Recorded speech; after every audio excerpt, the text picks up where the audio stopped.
अलग अलग बैठे तो पहले यहाँ पे मैं सहेली सखी बनवा देंगे। वन हमारी जीवन रेखा, ध्यान सुनो फिर पूछेंगे तो बताना।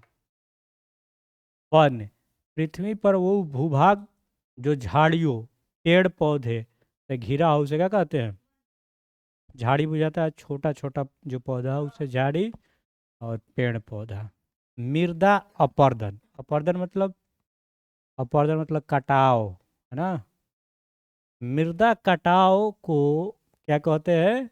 मृदा अपरदन करते हैं, उसका क्षरण होना। मृदा, जैसे देखोगे कहीं मट्टी भरा गया है, वो पे घास नहीं जाबल, अब बुनी पड़ी तब मृदा ऊपर ले दह के चल जाई माटी, और पे अगर दूब जम जाएगा तो क्या रहता है? दूब दूब घास चाहे कोनो घास, क्या होता है उसको मटिया नहीं रहता है, उसको पकड़ लेता है, मृदा अपरदन को रोक करता है। वन का महत्व, मिट्टी के कटाव को मृदा अपरदन कहते हैं। वनों को निम्नलिखित महत्व है। वन का क्या क्या महत्व है?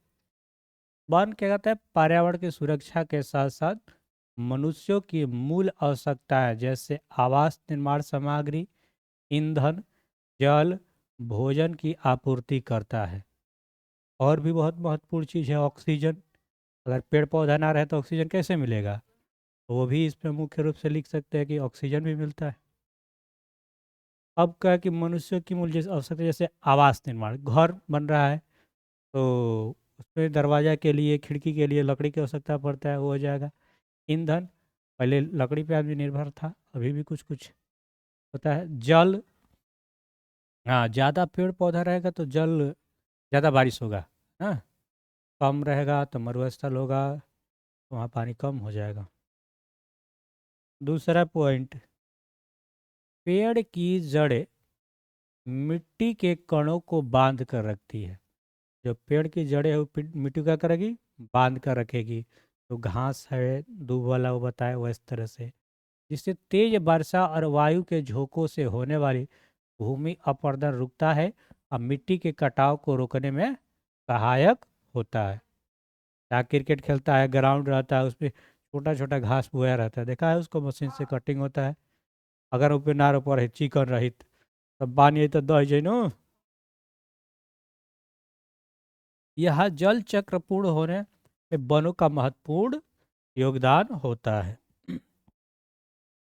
वनों द्वारा वर्षा की मात्रा में क्या होती है? वृद्धि हो जाती है, वृद्धि होती है। वनों द्वारा वातावरण के ताप में कमी आती है। पेड़ पौधा ज़्यादा रहेगा तो वातावरण के ताप में थोड़ा कमी रहेगा। पेड़ पौधा की कमी हो जाए तो वातावरण क्या हो जाएगा? गर्म हो जाएगा। ऐसे ही 45-46 जितना गर्मी में, जितने पेड़ पौधा ना रहेगा 50 और ज़्यादा आएगा।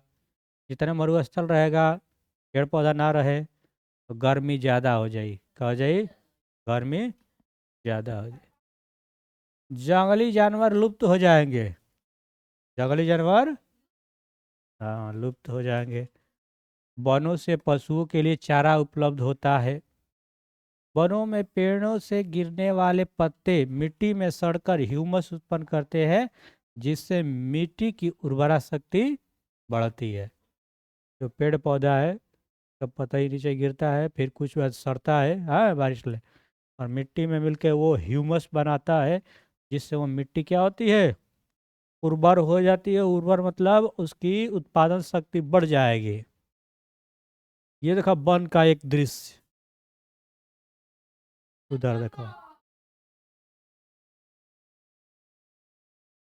वन विभिन्न जंतुओं का आवास होता है, जैसे ये है, ये है, लंगूर है। वन में ऊंचे वृक्षों की शाखाएं वृक्षों के ऊपर छत की तरह दिखाई देते हैं, जिसे बितान या कैनेपी कहलाता है।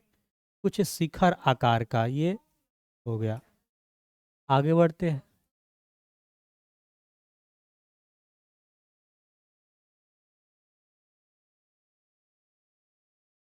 अरे दोनों बंदर ही है, देखो ध्यान से।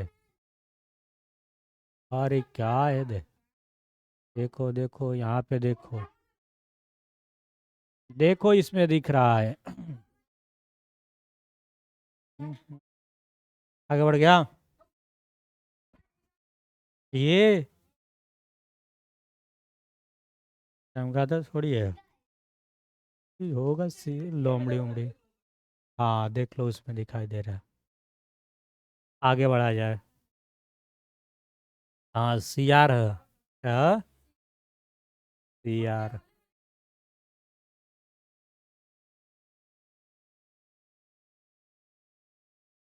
वन पर्यावरण में संतुलन बनाकर रखते हैं। वन के विभिन्न घटक एक दूसरे पर निर्भर होते हैं। जैसे घास, घास को खाता है कीट, कीट को खाता है मेढक, मेढक को सर्प, सर्प को गरुड़, वही चील है। तो इसे ही कहते हैं, क्या कहते हैं इसको, फूड श्रृंखला है ना। खाद्य श्रृंखला, खाद्य जाल। वनों से मृदा का ह्यूमस प्रदान होता है, जिससे मिट्टी की उर्वरा शक्ति बढ़ती है। वन जलवायु, जल चक्र और वायु की गुणवत्ता को नियमित करते हैं। वनों को अपरदन से बचाते हैं। वन क्या करते हैं? अपरदन से बचाते हैं। मृदा अपरदन किसे कहते हैं, क्वेश्चन है। तो मिट्टी के कटाव को मृदा अपरदन कहते हैं। जल संरक्षण क्या है? जल संरक्षण मतलब जल के बचाव, जल का विवेकपूर्ण उपयोग करना और उसे बर्बाद होने से बचाना जल संरक्षण कहलाता है। वन किसे कहते हैं? पृथ्वी का वह भाग जो पेड़ पौधे और झाड़ियों से घिरे हो, वन कहलाता है।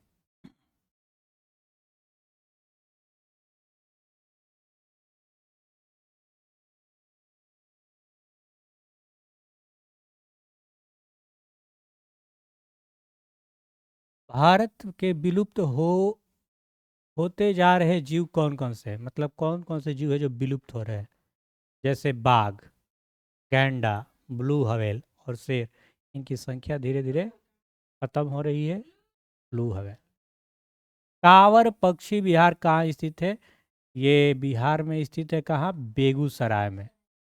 याद रखेंगे, कांवर पक्षी विहार जो स्थित है वो बेगूसराय में है। अभी बेगूसराय तुम लोग को दिखाएंगे हम, वहाँ से कौन जीत रहा है और कहाँ है बेगूसराय।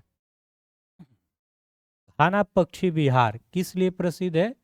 यहाँ प्रवासी पक्षियों के लिए प्रसिद्ध है। प्रवासी मतलब दूसरे ठाई से वहाँ पक्षी आएगी, कुछ दिनों के लिए रहेगी, फिर चली जाएगी, है ना। ये कहते हैं प्रवासी पक्षी। विश्व जैव विविधता दिवस कब मनाया जाता है? याद रखेंगे, 22 मई को विश्व जैव विविधता दिवस मनाया जाता है। ये सारे क्वेश्चन लगाना है आगे। भारत का जैविक विविधता के मामले में विश्व में कौन सा स्थान है? छठा स्थान है। भारत में दो प्रमुख जैव विविधता स्थल कौन से हैं? तो पूर्वोत्तर भारत एवं पश्चिमी घाट। जंगलों का महत्व क्या है? तो ये वायुमंडल को ठंडा रखते हैं, बारिश लाते हैं, मिट्टी को बांध कर रखते हैं, और भी बढ़िया बढ़िया चीज जो मालूम हो सब लिख देंगे। अभयारण्य किसे कहते हैं? जहाँ जीव और उनके आवास को पूरी सुरक्षा दी जाती है, उसे क्या कहते हैं? अभयारण्य। राष्ट्रीय उद्यान क्या होता है? तो जहाँ वन्य जीव स्वतंत्र रूप से रह सकते हैं और प्राकृतिक संसाधनों का उपयोग कर सकते हैं, उसे राष्ट्रीय उद्यान कहते हैं।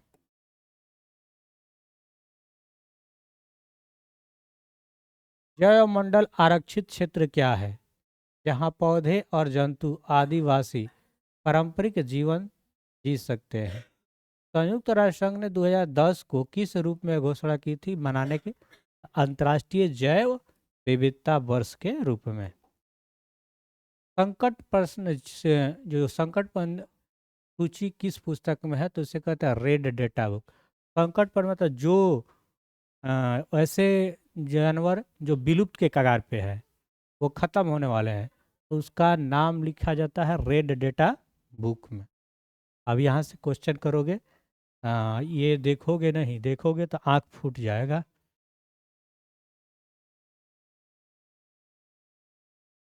रूह को कौना रंग से रंगे हो?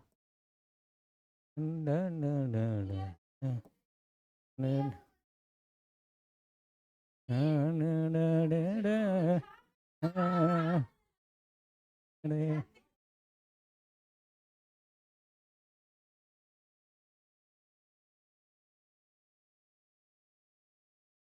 मार पा।